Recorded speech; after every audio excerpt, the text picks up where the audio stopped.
Yang pertama, dia kadang-kadang jin itu bermain dengan yang disebut dengan cahaya atau lampu. Mereka kadang-kadang bermainkan lampu atau barang-barang atau alat-alat listrik. Kemudian yang kedua, mereka menggerakkan kursi dari tempatnya ke tempat yang lain. Menggerakkan meja dari tempat ke tempat yang lain. Kemudian mereka melempar piring sehingga piring itu pecah. Atau Anda merasa bahwa ada gerakan di dalam rumah, ada kayak orang mengikuti Anda ketika Anda melihat ke belakang atau melihat ke kanan ke kiri, nggak ada orang. Tapi Anda merasa bahwa ada orang yang mengikuti Anda.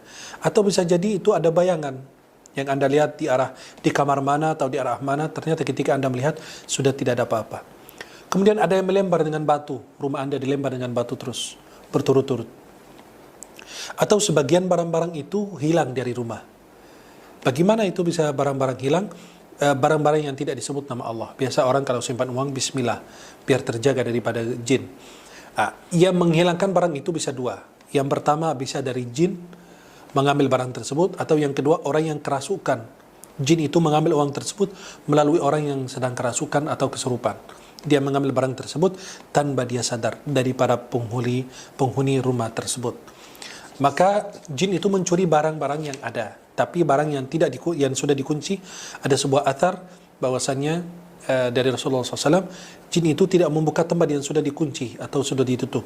Seperti laci sudah dikunci, jin tidak bisa membuka atau mengambil barang yang ada di dalamnya. Kemudian ada kebakaran tanpa ada sebab. Biasa seperti lemari, biasa tempat-tempat tertutup, hordeng atau pakaian kita.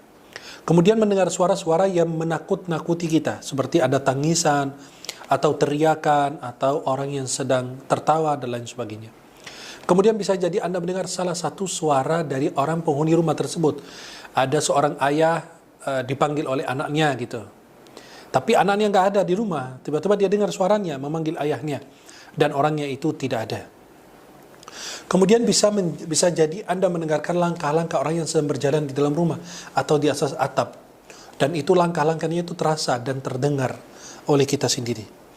Kemudian mendengar atau melihat kucing yang hitam dengan penampilan, dengan pandangan yang berbeda, atau bisa melihat kucing atau ular dan lain sebagainya. Kemudian penghuni rumah tersebut merasa sesak nafas, nggak enak, nggak nyaman, merasa itu rumah itu nggak enak itu, ya nggak nyaman, nggak ada kayak nggak merasa nikmat kayak dulu.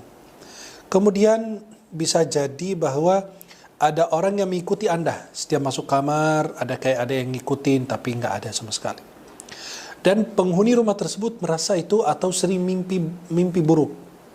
Ya, mimpi yang menakut-nakuti mereka. Biasa hampir semua mimpi hal demikian. Bagaimana cara kita mengusir jin yang di dalam rumah? Ini sebagian tanda-tanda yang nampak.